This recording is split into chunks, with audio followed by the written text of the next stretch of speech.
Аалымдын соту эмнеге бүтпөй калды? Бул дагы аягы жок бир сот экен. Кызык. Бул кандай сот болду деп ойлойсуздар?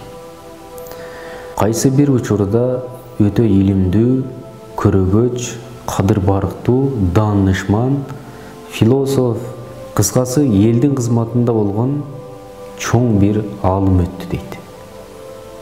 Бир күнү аны элдин сен ишени менен чыктың, элге чыккынчылык кылдың, тагыраагы сен өтө чоң бир жазага тартылышың керек.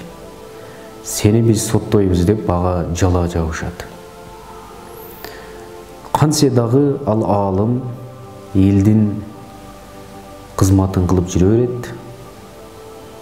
Жанагы элдин алдында ого бешбетер жанагынын кадыр баркы көтөрүлүп кетет. Аябай барктуу болуп кетет.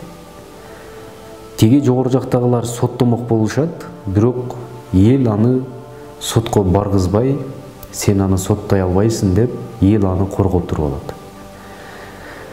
Анан жанагы жогору жактагылар ошол аалымга айтышат: сен соттун курамын өзүң түзгүн.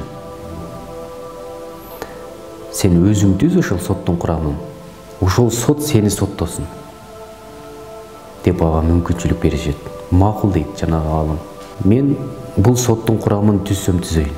Андай болсо, биринчиси, өзүнүн жазган эмгектерин элге кереги деле жок.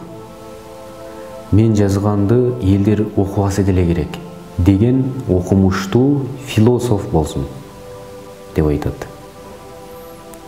Ал эми экинчиси, 6 айдан бери такыр эт жебеген касапчы болсун.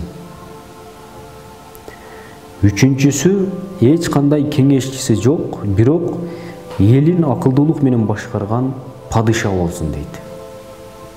Ал эми төртүнчүсү, өзүнө кадыр барктуу, сый урматты жактырбаган аким болсун дейт. Тилекке каршы мына ушул аалымдын соту бүгүнкү күнгө чейин бүтө элек дейт. Эмне үчүн, кантип ойлойсуз? Анткени могу жогору жактагы 4 адамдан турган сот мүчөлөрү табыла элек дейт. Ошондуктан аалымдын соту дагы деле бүтө элек. Аалымдын соту эмнеге бүтпөй жүрөт деген темада мына ушул китепте жазылып калган.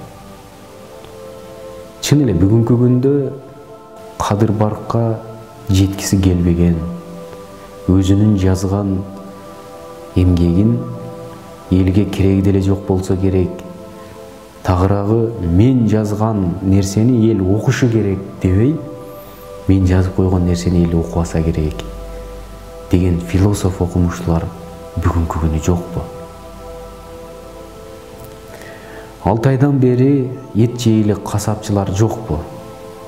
Өзү эт сатса, өзүнүн колунда бардык эт болсо,